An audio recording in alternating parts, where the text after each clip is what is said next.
Graça e paz, irmãos.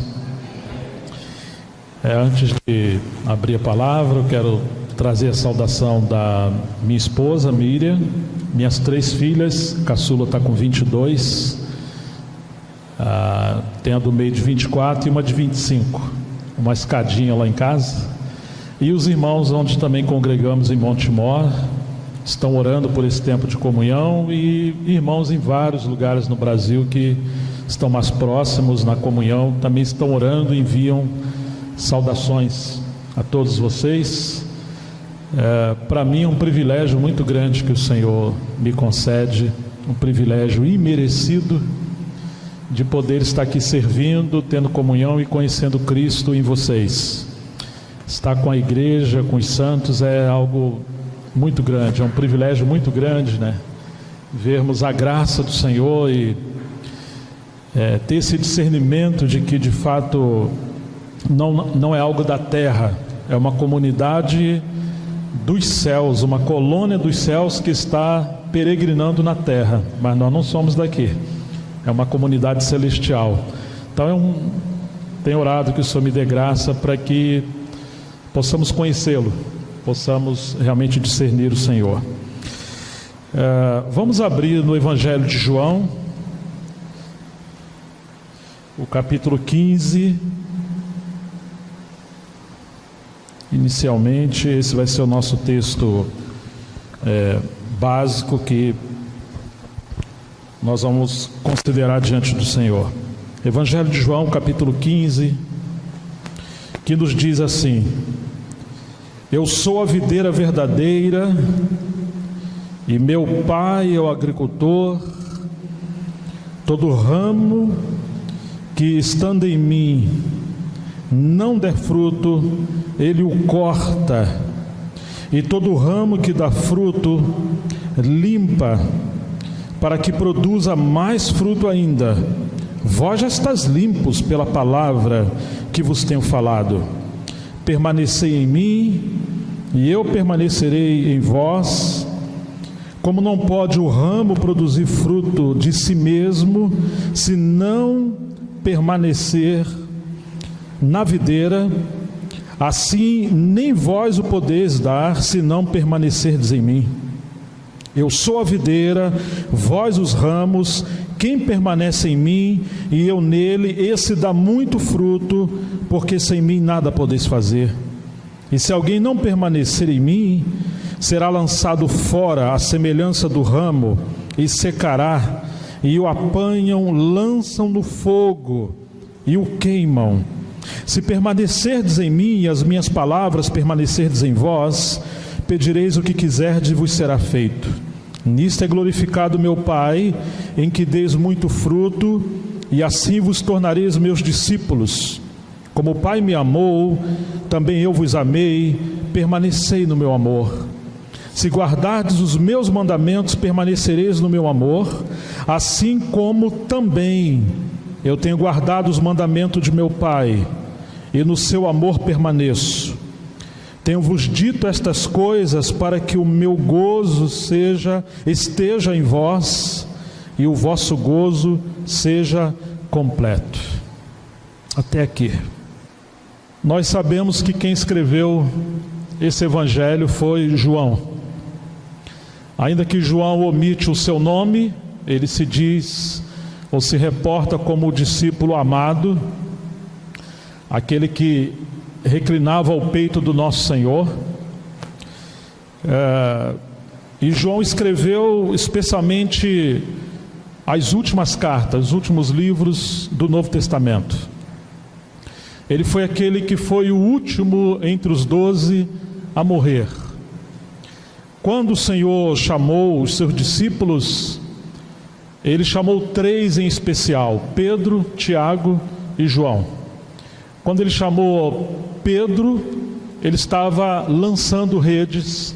O Senhor falou que Pedro seria um pescador de almas, e realmente o Senhor entregou as chaves do reino a Pedro. E quando houve o dia de Pentecoste, que o Espírito Santo foi derramado, Pedro se levantou de pé e usou primeiramente a chave para a pregação do Evangelho aos judeus. Então ele lançou uma rede, a pregação da palavra, e cerca de 3.000 peixes vieram à rede de Pedro, a rede do rei naquele dia. Então do capítulo 2 até o meado do capítulo 11 para o 12, nós temos o ministério de Pedro em ascensão. Ele era um pioneiro que estava lançando os fundamentos da obra do Senhor. As cartas de Pedro, as 2 cartas dele, apresentam especialmente o reino ou senhorio do nosso Senhor. Quando Pedro prega, ele está exercendo a autoridade do reino. Ele chega a sintetizar a sua mensagem dizendo: saiba, pois, toda a casa de Israel, que a esse Jesus que vós crucificaste, Deus o fez Senhor e Cristo. Então ele está apresentando especialmente o senhorio do nosso Senhor. Vocês se lembram que ele teve uma visão na casa de Simão, o curtidor. Ele viu um lençol vindo do céu, amarrado ou suspenso pelas 4 pontas, com aqueles animais, répteis, quadrúpedes, animais imundos ali. O Senhor falou para Pedro: mata e come. E Pedro responde: não, Senhor, porque eu nunca comi, eu nunca coloquei na minha boca coisa comum ou coisa imunda. Isso se repetiu por 3 vezes. E o Senhor falou: não considere imundo o que eu purifiquei. Que interessante que Pedro chama Jesus de Senhor, mas ao mesmo tempo fala não. Não, Senhor. Isso é uma contradição. Se ele é o Senhor, como que pode o servo falar não? Então você vê o choque da tradição judaica na alma e na mente de Pedro, sendo uma ameaça, sendo um impedimento para o progresso da obra de Deus em relação ao evangelho chegar até os gentios. Pedro foi treinado desde o começo da sua vida para ser um judeu praticante. E o Senhor havia falado, e ele ouviu, que não se deita vinho novo em odres velhos, porque o vinho novo ele expele gases no processo de fermentação. E se o odre for velho e enrijecido, ele vai trincar, ele não consegue ceder para a flexibilidade que o vinho exige. O evangelho da graça de Deus, a obra do Espírito Santo, ela requer flexibilidade para que a estrutura do ministério, da própria igreja, a vida da igreja não seja um impedimento, tanto pela doutrina, pela tradição, pela liturgia, pelas práticas. O vinho tem que preceder o odre, e o odre tem que ser um recipiente especialmente para conter o vinho. Ou seja, que o odre, no contexto do pensamento do Senhor, seria a obra nova na vida daqueles que crescem, que pudesse ter essa união do ministério do Espírito com a palavra revelada do Novo Testamento, e haver um testemunho de prática dessa vida da palavra. Que problema! O Senhor entregou as chaves, não a chave no singular, mas as chaves no plural, a Pedro, no capítulo 16 de Mateus. Ele usou a primeira vez a chave em Atos 2, e a porta da palavra foi aberta aos judeus. Mas agora Pedro está no contexto dos gentios. Aqueles animais representam você, eu e todos nós que não somos por natureza judeus. Se dependesse dos judeus, nós não seríamos salvos. Só fala: Pedro, não considera comum ou imundo o que eu purifiquei. Então chegaram aqueles soldados procurando Pedro, Simão Pedro na casa de Simão curtidor. São 2 Simãos, e não se pode confundir os Simãos. Cornélio teve uma visitação de um anjo, uma visão, e o Senhor manda chamar Simão por sobrenome Pedro. Vai lá chamar, que ele tem palavra de vida para você. E aquele Cornélio representava, digamos, o início da obra aos gentios. Ele era romano. Muito interessante como Deus faz as coisas, porque Deus colocou Pedro na casa de um Simão curtidor, na ilha de Jope, ou na cidade de Jope, numa localidade de Jope. Por si mesmo Pedro não estaria ali.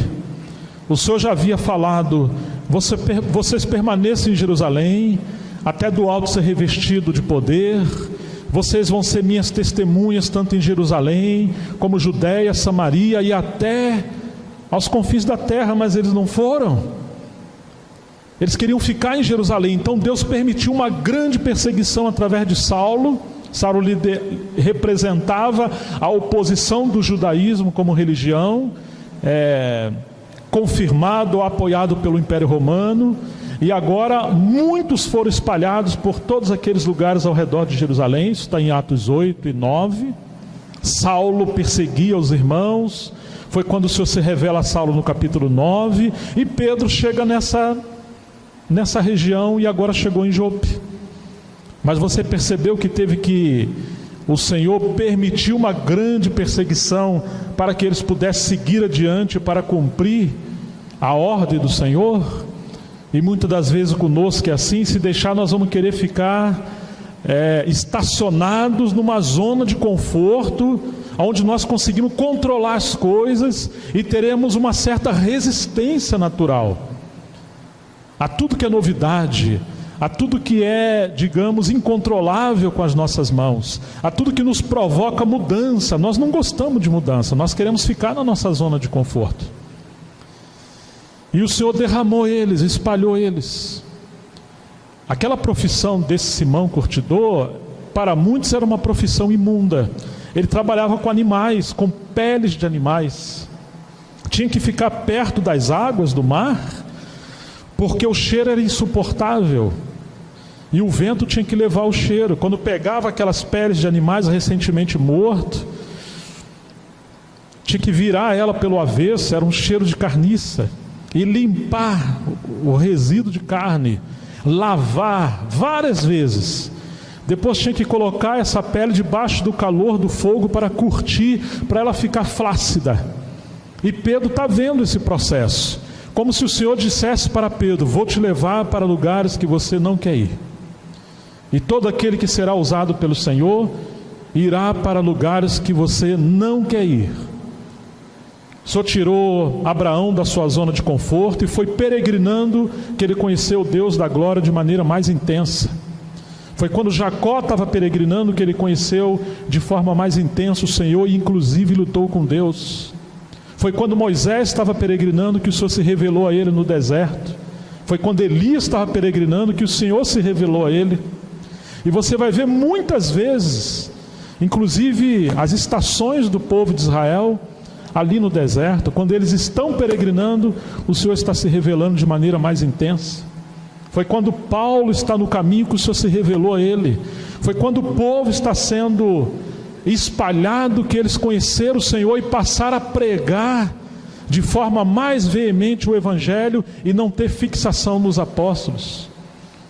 Foi quando Jerusalém foi destruída, o templo, que o povo, especialmente no ano 70, foi espalhado por muitos lugares e a obra do Senhor se multiplicou de maneira extraordinária no Império Romano. As cartas gerais foram escritas quando o povo de Deus estava sendo perseguido e espalhado em muitos lugares. E aí está Pedro. É como se o Senhor falasse para Pedro: você está vendo essa pele com cheiro de carniça? É você. E não só você, é o meu povo. Você lembra do tabernáculo? Algo maravilhoso, mas você lembra que pele cobria o tabernáculo? Pele de texugo. Segundo os historiadores, estudiosos, representa um rato grande do deserto. Alguns acreditam que é uma pele de peixe ou de um golfinho, mas boa parte acredita que seja pele de texugo, que é um ratão. E na cobertura, no final do tabernáculo, tinha pele de cabra. E o que sobrava dessa pele tinha que ser jogado para cima. Isso representa a nossa natureza natural. Ô Pedro, esses animais que você está vendo é a natureza humana, é o homem por si mesmo, é o velho homem. Que somos nós sem a vida de Cristo? Nós somos aqueles animais imundos, répteis, quadrúpedes, bestas feras. Você não lembra que Paulo falou para os Gálatas: cuidado para vocês não devorar uns aos outros? Não acontece às vezes, quando estamos conversando, se a gente não cuidar, às vezes aparece a nossa língua, uma língua como se fosse de serpente, e escorre até um veneno, quando você vê, você está falando mal das pessoas, até que o Senhor faça uma obra mais profunda em nós. Conheci um irmão que teve câncer nos lábios, e ele falou para mim que ele falava muito, né? Só sabe como tratar conosco. Pedro, essa pele que o Simão Curtidor está trabalhando representa você e o meu povo. Para vocês serem um odre novo, eu vou ter que virar vocês várias vezes e tirar o resquício de carne, lavar pela água da palavra, e depois vocês vão ter que ficar curtindo ali debaixo da presença do Espírito Santo, o ministério do Espírito Santo. Aí pode haver um odre que possa comportar a obra do Senhor e não ser mais uma religião como aconteceu com o judaísmo. Aí está o ministério de Pedro, sendo cristalizado, sintetizado na casa de Simão, o curtidor. Porque depois desse episódio, quando ele prega o evangelho na casa de Cornélio, o Espírito Santo interrompeu a pregação de Pedro, eles receberam o Espírito Santo. Você se lembra quando Pedro fala: poderemos nós impedir águas do batismo a esses que como nós também recebeu o Espírito Santo? E ele autorizou, ou liderou, indicou para que eles fossem batizados, os gentios. Mas quando Pedro chega em Jerusalém, lembra o que aconteceu? Você entrou na casa de gentios e comeu com eles. Encurralaram Pedro na parede. A igreja desafiou Pedro, contendeu com Pedro. Você vê que às vezes, sem nos darmos conta, a igreja às vezes quer governar, a igreja quer ter uma palavra acima da palavra de Deus, e ela quer controlar a obra de Deus. Quase sempre aquilo que nós não entendemos, nós relutamos no lugar de nos humilharmos e pedir luz ao Senhor. Nós temos a tendência de querer controlar as coisas que nós não entendemos. Isso é debilidade humana. Não pode ter a palavra da igreja, só existe a palavra de Deus. A igreja, quando quer ter a sua palavra, se torna como Tiatira ou a meretriz do livro de Apocalipse, ou como no livro de Ageu: esse povo diz. Como assim o povo diz que não veio o tempo, se Deus falou que é tempo? Você tem duas palavras. E você lembra o que eles falam em Ageu? Não veio o tempo de construir a casa de Deus. Aí Deus fala: mas é interessante que é tempo para vocês construir a vossa casa. Então você tem a palavra de Deus, é a palavra do povo, a casa de Deus é a casa do povo. E isso é voltar ao espírito de Babilônia. A igreja só pode expressar a palavra de Deus no lugar de ter, como o catolicismo romano, uma autoridade, uma hierarquia, uma hegemonia que vai acima da autoridade da palavra de Deus. Ninguém tem autoridade, ninguém é autoridade. Toda autoridade emana da palavra de Deus, e a menos que estivermos debaixo da palavra de Deus, nós estaremos protegidos por essa autoridade que é a sua palavra. O Tozer, um servo de Deus no século XX, disse: nunca ouça um homem que não ouça a Deus, que não ouve a Deus. Nós temos muitos problemas hoje, porque o concílio, a liderança, o sinédrio, a cúpula, muitas das vezes cumpre hoje o que Jesus reclamou na sua época: vocês estão invalidando a palavra de Deus por causa da vossa tradição. Não pode, irmãos, senão nos tornamos como uma meretriz. A igreja, como noiva, tem que se preparar e se adornar para o noivo, não para si mesmo. Nem mesmo a liderança pode ter prazer na igreja, como o Senhor, usando João, disse assim: quem tem a noiva é o noivo. O amigo do noivo se alegra com o noivo, mas não é com a noiva. O problema é quando os homens passam a ter prazer com a noiva. Como é que pode você desfrutar da esposa, da noiva do Senhor? Isso realmente seria uma relação indevida. E quando isso acontece? É quando aqueles que têm a chave da palavra, como o caso de Pedro, passa a controlar a obra, porque tem as chaves da autoridade. O Senhor fez isso com Pedro, agora ele volta a Jerusalém, e em Jerusalém ele passa por essa contradição, e você vê que ali o odre está envelhecido.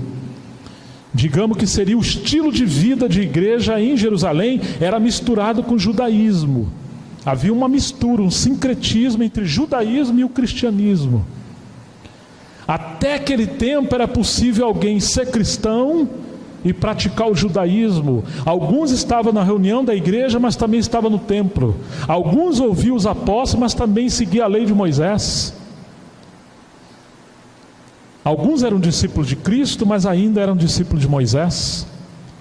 Agora, quando você chega no período do livro de Hebreus, da carta aos Hebreus, ou você segue o Senhor, ou você volta para trás para o judaísmo, mas você não pode ter mais essa contradição, essa dualidade. O Senhor colocou uma espada, um fim nessa mistura, tanto que cumpriu a profecia do Senhor, quando os discípulos falaram: mestre, olha que grande edificação. Até eles estavam deslumbrados com aquilo. Você falou: vocês estão vendo tudo isso? Em verdade vos digo, que não ficará pedra sobre pedra que não seja derrubado. Porque eles tinham fixação. Só teve que permitir o templo ser destruído para eles se voltarem para o verdadeiro templo, que é o Filho de Deus, a habitação de Deus, que todos nós fomos chamados.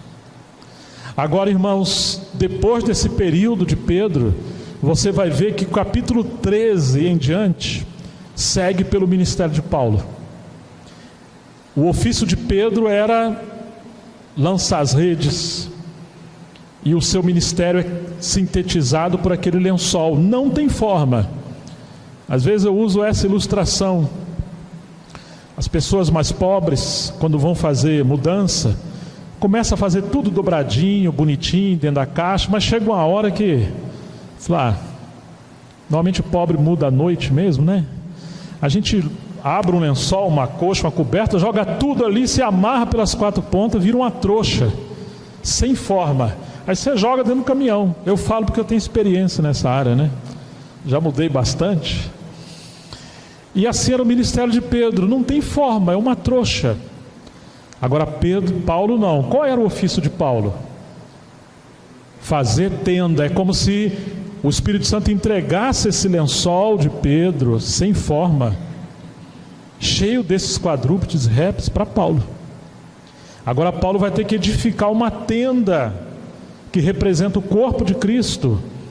E esses animais, Paulo começa a falar da mensagem da cruz. Você tem os fundamentos do ministério de Paulo, da doutrina do Novo Testamento, especialmente o livro de Romanos, que fala da obra da cruz, capítulo 6, 7 e 8. Que agora o Senhor crucificou o nosso velho homem e enxertou, nos deu a nova vida do Cordeiro. No lugar de animais imundos que se mordem, nós somos ovelhas do seu rebanho. A nova vida de Cristo em nós. E aí você tem o ministério de Paulo seguindo até lá pelo ano, talvez 68, 67. E quando chega no final do ministério de Paulo, ele fala que todos da Ásia o abandonaram. Ou seja, as redes que começaram com Pedro, da obra de Deus, e passaram as mãos de Paulo, as redes agora estão rompidas. Todos da Ásia me abandonaram. E Paulo trabalhou em Éfeso cerca de 3 anos. E ele morreu. Nero decapitou. O ofício de Pedro era ser pescador e lançar as redes. O ofício de João, que era também pescador, mas o Senhor o chamou quando ele estava costurando redes. E Paulo fazia tenda. Você vê a obra de Deus avançando por esses líderes que representam a obra de Deus, e também por Tiago, que hoje não vamos mencionar. Tiago foi ferido ao fio da espada no capítulo 12. Mas depois que as redes foram rompidas da obra do Senhor, o Senhor então levanta João, no final do primeiro século especialmente. É provável, segundo historiadores, que João ficara no anonimato cerca de 50 anos, enquanto os outros apóstolos avançaram. Não que ele não estava servindo e trabalhando, mas sim que você não tem evidência do ministério dele. Sempre está Pedro indo na frente, até que Pedro morre. Você vê sempre Paulo, sempre outros, e João ofuscado pela sombra de Pedro. Ele se levanta com Pedro, mas raramente você vê ele indo à frente, porque ele não vai. Mas depois que todos eles morreram, então vem João. Quando João escreve a carta do Senhor à igreja em Éfeso, já havia passado cerca de 30 anos entre o trabalho de Paulo na cidade de Éfeso. Ali foi uma cidade que representa maturidade espiritual, como a carta de Paulo aos Efésios. Mas algo aconteceu no período de 30 anos, que quando João escreveu da parte do Senhor em Apocalipse 2, a igreja em Éfeso, o Senhor usa o termo: tenho porém contra ti. Eles perderam, abandonaram o primeiro amor. Então você vê que o inimigo fez uma obra estranha depois do ministério de Paulo, até chegar nesse processo de evidência do ministério de João. Cerca de 30 anos, o inimigo fez algo que, embora a igreja em Éfeso guardava as tradições, praticava a tradição apostólica, tinha uma liturgia, vamos dizer, uma ortodoxia correta, mas aquilo era mais uma tradição, como se fosse um cálice vazio. Aquela revelação espiritual eles perderam, e agora se tornou apenas uma casca da obra do Senhor. E o Senhor fala: eu tenho contra você que você abandonou o primeiro amor. Vê aonde você caiu, se arrependa e volte, porque senão eu vou remover o seu candeeiro. Você imagina a situação de decadência quando João está escrevendo. A igreja em Éfeso representa a situação do povo de Deus no final do primeiro século, lá pelo ano 90 em diante, 85 em diante. Podemos dizer que, de certa forma, 3 gerações passaram nesse primeiro século. A primeira geração vai do Pentecostes até ali, esse período de Pedro na casa de Cornélio. Vamos dizer que é o período do Pentecoste, o período de avivamento, o período da plantação pioneira da obra de Deus através da liderança de Pedro. Depois você tem o período, a segunda geração, através de Paulo. Não vamos estabelecer assim data no sentido cronológico, mas mais uma questão de contexto ou de movimento espiritual. E depois você tem a geração mais velha, ou a geração no período do apóstolo João, que já passaram essas 2 gerações. E você vai observar que nessas 3 gerações da igreja tiveram 3 níveis de oposição. O primeiro nível de oposição no período de Pedro foi a oposição do judaísmo. Tanto que você vai encontrar que mataram Estevão apedrejado. Com quem Pedro estava ali discursando, que eles rangeram os dentes e incitaram ódio e até mataram Estevão apedrejado? Quem fez isso? Você vai ver que, de certa forma, são os judeus, por assim dizer, o povo de Deus como religião, como judaísmo, vivendo debaixo de uma cegueira espiritual. Irmãos, quem perseguiu o Senhor foi o povo de Deus, no contexto da lei. Então você vê essa oposição. Inclusive Paulo representa a ponta da lança desse movimento de oposição. Ele está debaixo da autoridade judaica, do farisaísmo, dos anciãos, dos sacerdotes. E agora Paulo é resgatado pelo Senhor e ele passa a ser perseguido pela religião. Tanto que ele vai fugindo às vezes, viajando de cidade em cidade, e o judaísmo está lá perseguindo ele. Até que teve um concílio no capítulo 15 de Atos, porque os cristãos que vieram do judaísmo insistiam que os gentios que creram no evangelho deveriam circuncidar para ser salvos. Claro que alguns, como disse Lucas, relatando essa história em Atos, diz que os que eram da seita dos fariseus, cristãos de seitas. Quando você tem uma preferência ministerial, uma tradição, é uma seita que está se manifestando. Que coisa, né? É uma preferência, é uma separação em torno de algo que, ainda que foi de Deus ou seja de Deus, mas ela começa a girar em torno disso e não em torno de Cristo e de toda a verdade. Separar uma parte da verdade em detrimento de toda a verdade, isso é uma base de uma seita. Uma seita não nasce por uma mentira ou uma heresia primeiramente, mas sim por você segregar, causar divisões à palavra de Deus ou algo que é de Deus e criar daquilo ali uma base para o movimento que te isola, que te separa e que anula os demais aspectos da verdade. Oh, irmãos, e você tem então essa perseguição. Depois você tem o segundo período de oposição. O primeiro é religioso, o segundo é a oposição de Roma. Digamos que é uma oposição política, de governo, de autoridade, de um governo anticristão. Foi Nero que decapitou Roma, foi Nero que destruiu Jerusalém, foi o Império Romano que fez isso. Então você tem o sangue dos mártires sendo espalhados em muitos lugares. Que coisa terrível, né? Muitos cristãos foram lançados à arena, ao fogo, às catatumbas.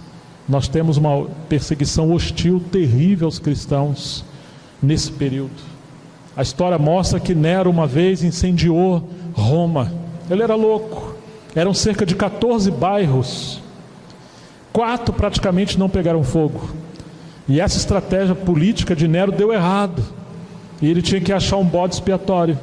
Muitos cristãos viviam nesses bairros. Os 4 que não queimaram. Sabe a quem ele colocou a culpa?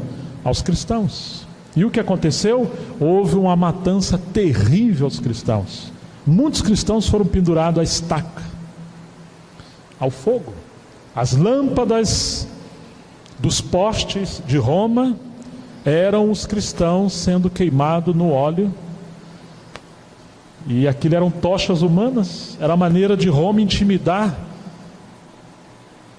aqueles que eles estivessem negociando e liderando. Que coisa terrível. Então você tem uma oposição de Roma, uma oposição política. Mas quando nós chegamos no período de João, que é a terceira geração, você tem uma perseguição mais hostil do que as 2 primeiras perseguições ou oposições. A primeira no contexto de ideologia religiosa, de doutrina, de mente. O combate é na mente e na doutrina. A segunda é uma ideologia hostil. E você tem o corpo, como Jesus falou, não temam aqueles que matam o corpo e não podem fazer nada com vocês, mas temam aquele que, além de ter poder de matar o corpo, pode lançar a alma também no inferno. Então essa oposição de Roma era uma posição governamental que já não era exatamente por questão de religião, mas por questão de dominação política. Hoje tem muitos irmãos sendo perseguidos, né? Você pega o Estado Islâmico, que além de ser uma oposição religiosa, é também um estilo de governo anticristão. Você pega irmãos na Coreia do Norte, ou alguns lugares na China, ou em Cuba. Saiu agora uma estatística na revista Portas Abertas, na verdade deve ter 1 mês ou 2, mostrando os 50 países que hoje os cristãos são perseguidos e martirizados. E morreram mais cristãos no século XX do que no primeiro século. Pelo menos cerca de 100 milhões foram massacrados no século XX. Já pensou? E nós às vezes não temos noção. Nós vivemos num país democrático, tranquilo, e às vezes esquecemos que tem irmãos aqui ao nosso lado sendo perseguidos, ou pelo menos passando um nível de oposição. Mas quando você pega o período de João, é mais sutil. João fala assim: filhinhos, já é a última hora, capítulo 2 de 1 João: e como vocês ouviram que vem o anticristo, muitos se têm feito anticristos, pelo que sabemos que já é a última hora. Eles saíram de entre nós, para ficar manifestado que nem todos que estão entre nós são dos nossos, porque se fosse dos nossos permaneceriam, mas eles se tornaram anticristos. Ou seja, se naquele período de João ele fala que já é a última hora e que o anticristo vem e alguns se fizeram anticristo, o que dizer então do nosso tempo que nós estamos vivendo em pleno século 21, que já se passaram mais de 20 séculos? Se lá era a última hora, hoje o que é, irmãos? Estamos assim na pontinha do pé, né? Milésimos de segundo em relação à volta do Senhor. Mas o que João está falando ali? João está falando de um terceiro nível de oposição na sua primeira carta, que já é uma oposição, digamos, mais sutil, mais nefasta, mais difícil de discernir, mais danoso, que provoca mais dano e mais apostasia. Porque quando Nero e quando Roma perseguia a igreja, surgiu a máxima do cristianismo, especialmente no segundo século, quando diz que o sangue dos cristãos era a sementeira ou a semeadura do cristianismo. A cada 2 cidadãos romanos, no segundo século, um era cristão. Então Roma falou: peraí, melhor parar de perseguir, porque se cada vez que perseguimos se multiplica. Muitos soldados, quando foram matar os cristãos, se converteram. Você pega a história de Policarpo, um seguidor de João, que na sua perseguição falaram a ele que se ele negasse o Senhor, ele não seria queimado vivo, mas se ele confessasse Jesus, ele seria queimado vivo. Você falaria ao público que você nega o Senhor, eu vou falar algo publicamente então. Eles acharam que ele ia negar o Senhor, e ele foi falar publicamente: eu tenho seguido esse Jesus desde a minha juventude, ele nunca me fez mal algum. E ele dá testemunho do Senhor. Ele já era um ancião de cerca de 80 anos. Colocaram ele numa estaca e queimaram ele vivo. E quando ele estava ardendo no fogo, o seu rosto brilhava como um anjo, seu sorriso estampado no seu rosto, cheio do Espírito Santo, e cumprindo o que Pedro diz sobre aqueles que sofrem pela vontade de Deus, para não temer, que sobre eles repousaria o Espírito da glória de Deus. Ele estava cheio desse Espírito, como aconteceu com Estevão, que seu rosto brilhava como um anjo. Estevão intercedeu para o Senhor perdoar aqueles que o apedrejavam. Você imagine que tamanha graça é essa, que não tem que ter medo da perseguição? Então Roma decidiu parar, tiveram que furar Policarpo para ele morrer mais rápido, porque a vida dele era uma pregação e as pessoas estavam crendo. Irmãos, tem um livro chamado O Livro dos Mártires, que conta todas essas histórias de muitos cristãos que morreram no primeiro, segundo e demais séculos, inclusive jovens. Então Roma decidiu, através de Constantino especialmente, a parar de perseguir. Vamos unir o povo, que vai gerar, digamos, mais efeito. Vamos tornar a liberdade culto. Mas quando João diz: não deis crédito a todo espírito, mas provai se os espíritos procedem de Deus. 1 João 4, verso 1. Espíritos se infiltrando nas igrejas, nas assembleias, através de mestres e profetas, porém eram falsos. Experiências sobrenaturais, o gnosticismo, que era uma religião na época do final do primeiro século, que misturava judaísmo, às vezes até cabala, cristianismo, uma religião esotérica, culta aos anjos. João fala: provai os espíritos para ver se eles procedem de Deus. E ele fala como se tem que provar. Aquele espírito que nega que Jesus veio em carne, esse é o espírito do anticristo. Ele está falando da divindade de Jesus e a humanidade, uma só pessoa com duas naturezas. Ele é Deus 100% homem, mas o gnosticismo fala, não, ele não é Deus. Eles acreditavam que a carne era algo detestável, o corpo. Ele é um homem que do batismo o Espírito de Deus veio sobre ele e na cruz saiu. E aí você tem muitas heresias sobre Jesus no final do primeiro século. E João está dizendo que era algo, em outras palavras, mais difícil, porque transitavam pessoas, viajavam pessoas visitando as igrejas. E aí você tem algo espiritual. Por isso que João fala sobre a verdade, voltar ao que era desde o princípio. E João fala da unção do santo que estava sobre eles. Eles não necessitavam que alguém ensinasse coisas novas para eles. Mas João está falando para os filhinhos. Eu fico imaginando, João sabe que o anticristo vem, sabe que vários se tornaram anticristo, sabe que todos os seus colegas de ministério morreram das atrocidades de Roma. João sabe que vai partir.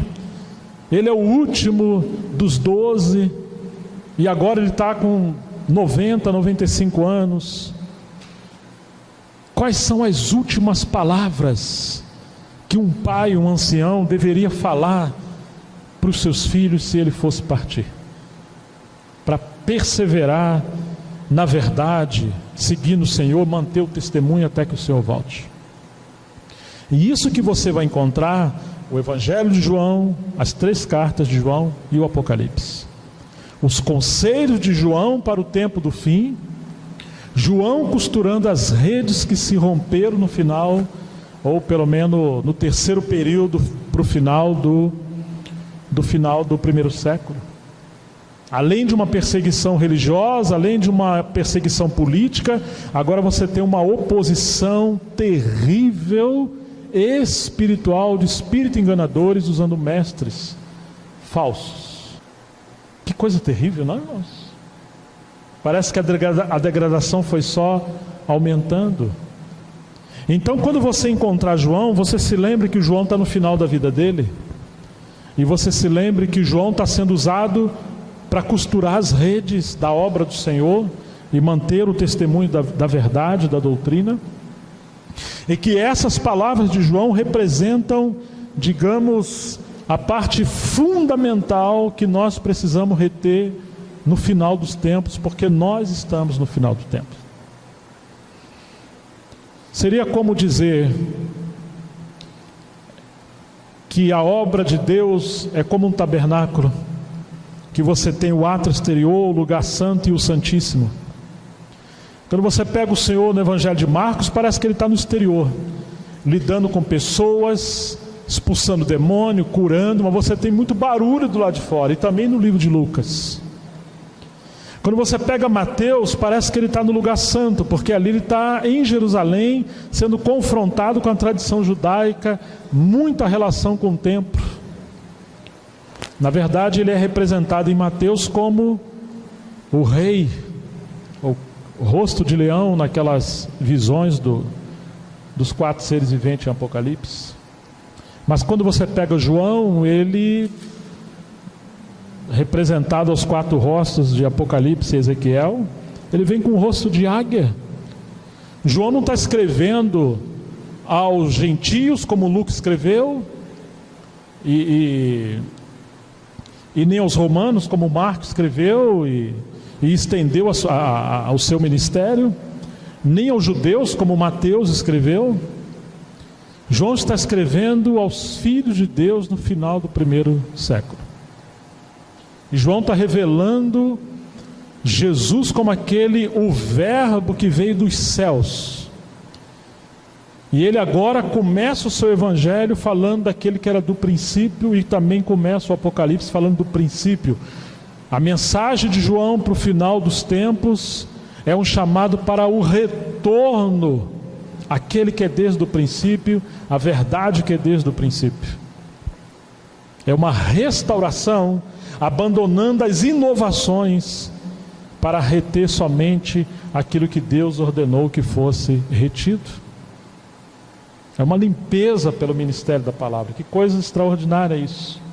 Então você vai encontrar João costurando as redes. Por isso que você vai ver João como aquele que está no santo dos santos. Ele não está falando de liderança, ele não está falando de diaconato, ele não está falando de ordem da igreja, de liturgia, de disciplina de maneira extensiva. Quando a realidade espiritual está sendo perdida, temos que voltar para o interior, para restaurar a realidade espiritual. Porque senão vai ser uma tragédia maior as pessoas tentarem praticar exteriormente, por força natural, as coisas corretas sem o ministério do Espírito Santo. Então João está chamando a gente de volta. Esse é o ministério de João. E você vai encontrar nos evangelhos e nas cartas o que você não vai encontrar em lugar nenhum. E João está sempre mostrando esse aspecto essencial do nosso Senhor. O evangelho de João, o capítulo 1, você tem a encarnação e depois o batismo, digamos que é o ministério oculto do Senhor até então, até o seu batismo. O final do capítulo 1, Jesus inicia o seu ministério. No capítulo 2, nas bodas de Caná, ele começa manifestando a sua glória. Até o capítulo 12 ele vai ao ministério público. Mas no capítulo 13, Jesus, ele está se restringindo aos seus discípulos. E agora você tem esse caminho dos últimos dias do Senhor até o Calvário.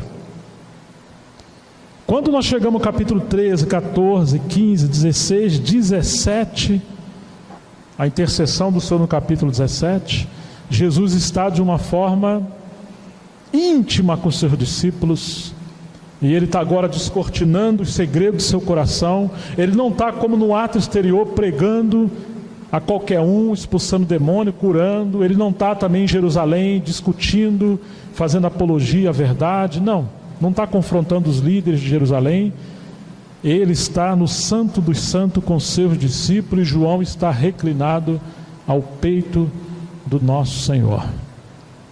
Então, enquanto em alguns outros evangelhos você tem as palavras gerais de Jesus, em João você tem os segredos do seu coração. Você está indo para o Santíssimo, e é isso que nós precisamos, voltar para o Santíssimo. Não é maravilhoso isso? Oh, irmãos, como é grande o ministério que o Senhor entregou a João, e que com a graça de Deus, que Ele nos ajude a ver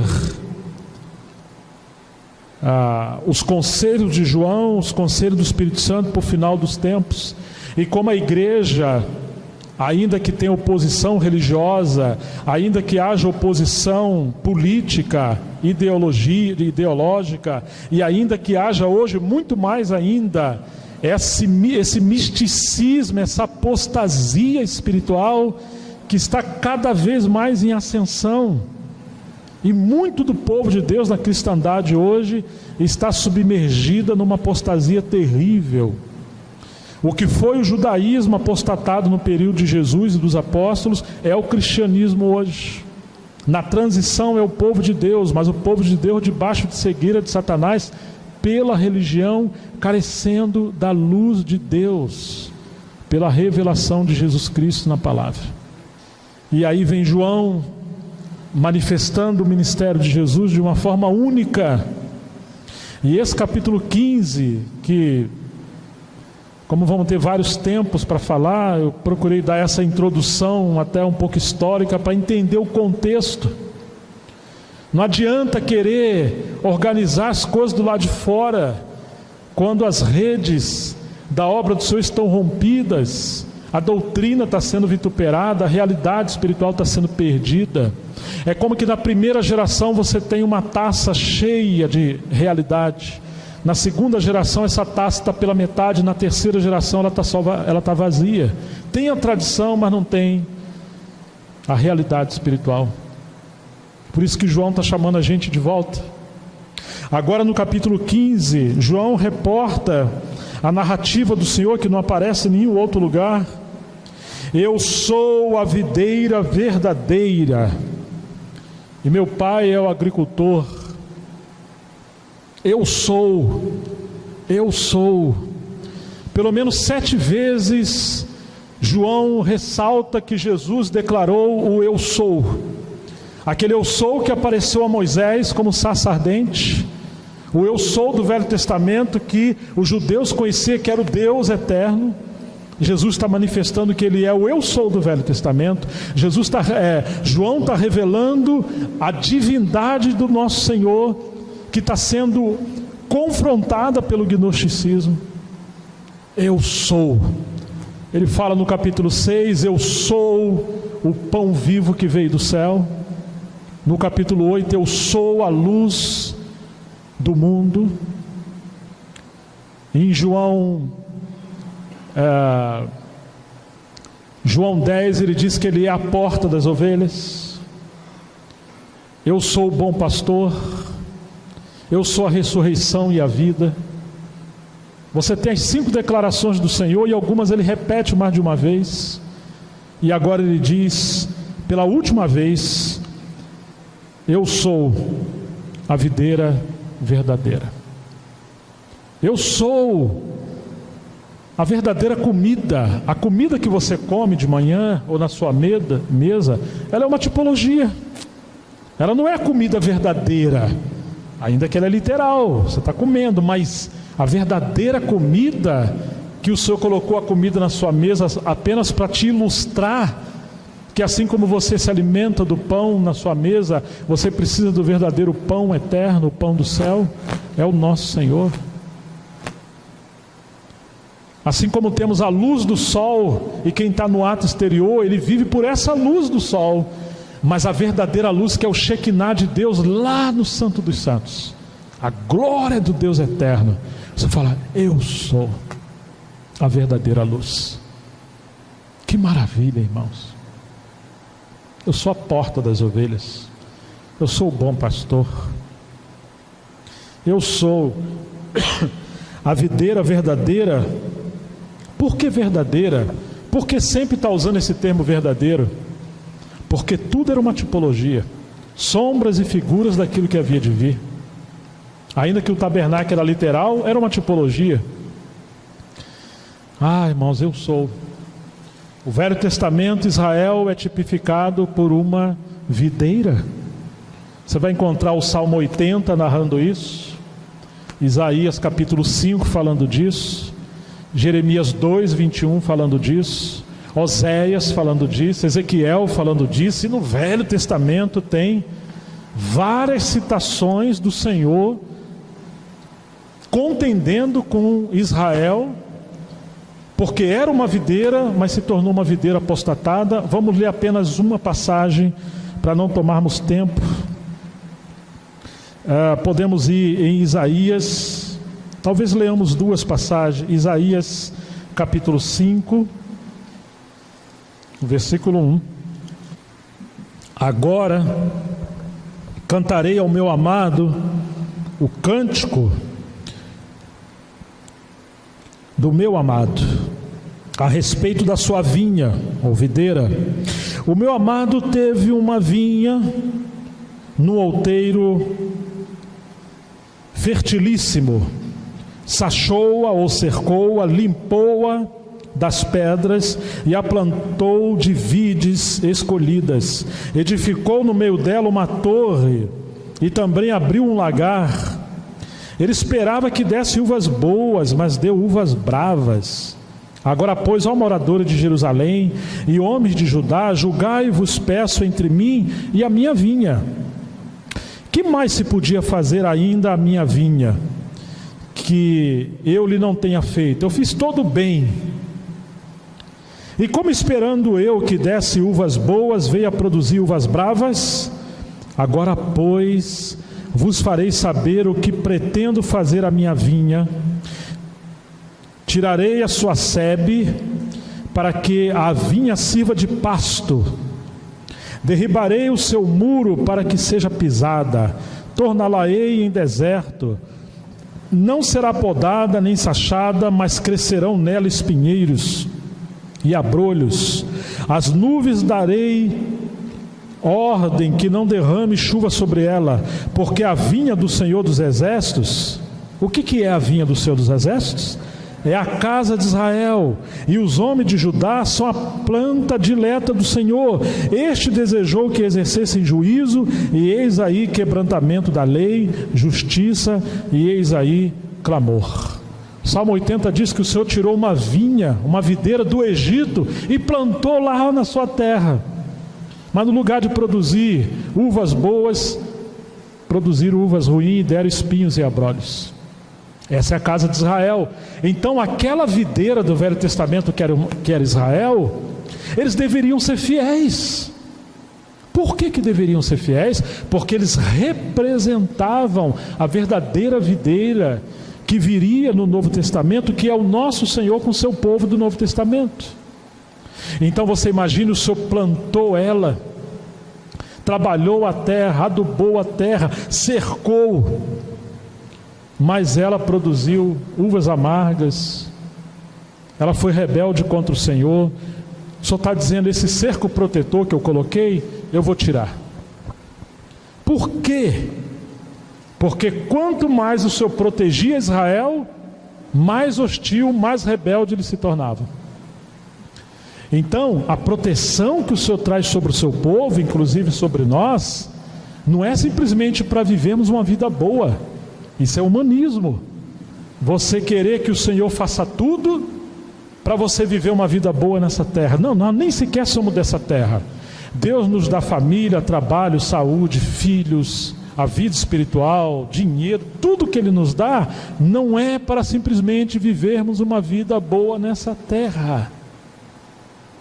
Isso faz parte do propósito do Senhor. Ele espera que produzamos frutos. E o que aconteceu? Ele teve que tirar a sua mão de proteção sobre Israel, e aí você tem a Síria invadindo Israel, e depois você tem Nabucodonosor invadindo Jerusalém, e eles foram levados cativos. Por quê? Porque no lugar de produzir frutos agradáveis, eles estavam produzindo um fruto que o Senhor detestou. Eu vou reter inclusive a chuva. Quantas vezes Deus tem que disciplinar o seu povo, e fez isso no Velho Testamento, para trazer o seu povo de volta ao seu propósito. Agora nós encontramos o Senhor falando no Evangelho de João: Eu sou a videira verdadeira, e meu Pai é o agricultor. Essa é uma declaração maravilhosa, porque nós vamos entender que o pensamento do Senhor sobre a igreja no Novo Testamento, muitas das vezes, é diferente do que a maioria dos cristãos no nosso tempo pensam. Os cristãos pensam que a igreja é uma coisa e o Senhor é outra. Mas o Senhor não fala assim: a igreja é a videira verdadeira. Não. Ele fala: eu sou a videira verdadeira. E logo em seguida ele vai dizer assim: toda a vara, o ramo, que estando em mim não der fruto, ele o corta, e todo o ramo que dá fruto, ele limpa, para que produza mais fruto ainda. Vós já está limpo pela palavra que eu vos tenho vos falado. Versículo 5: eu sou a videira e vós as varas, ou os ramos. O Senhor está dizendo que a igreja é Ele, conosco, em nós. A igreja não é um amontoado de pessoas que congregam no lugar para tentar praticar uma liturgia. Não. Vamos tentar ilustrar isso no pensamento de Paulo. Lembre-se, João está no Santo dos Santos, ok? Agora vamos ver Paulo lá no santo lugar, tentando explicar um pouco mais o seu pensamento.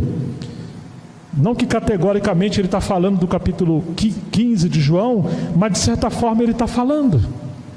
Porque quando João está mostrando a realidade do Senhor com o seu povo, ele está usando a metáfora, a parábola de Jesus como uma videira, mas João vai falar da igreja como corpo de Cristo, que de certa parte é a mesma essência desse texto, porém representado como corpo. Numa videira nós somos varas, e num corpo nós somos membros.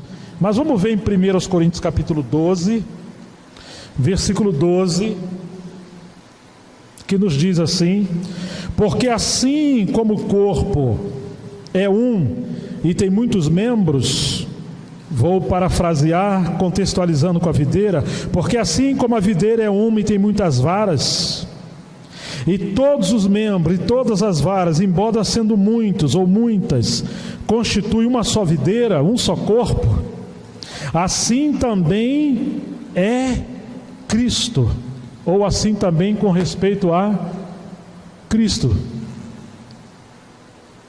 Não diz a Bíblia que assim também é a igreja. A sua Bíblia está Cristo, verdade? Cristo. Assim também é a videira.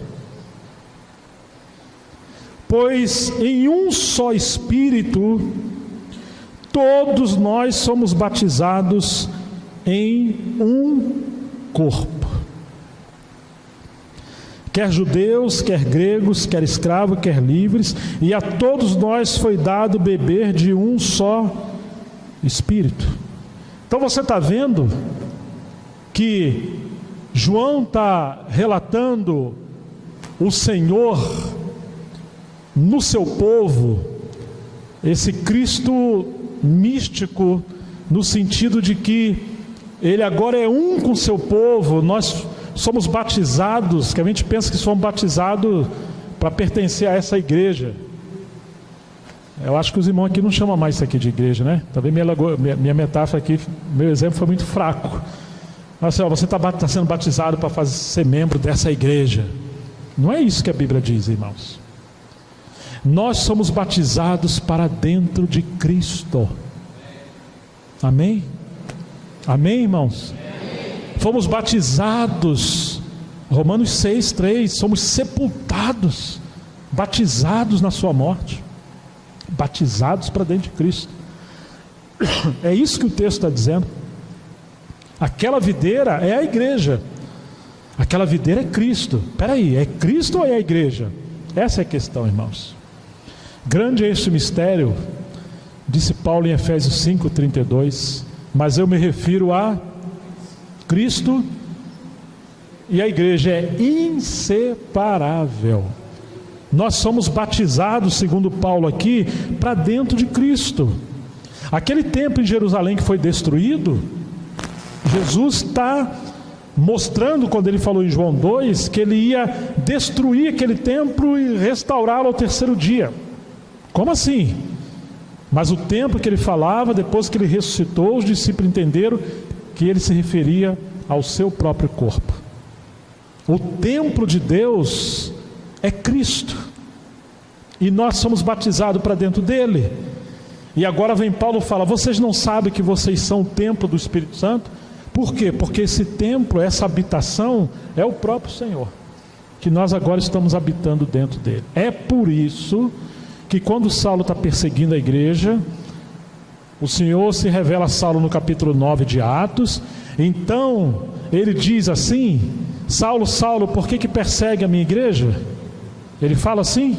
Não, ele não fala assim.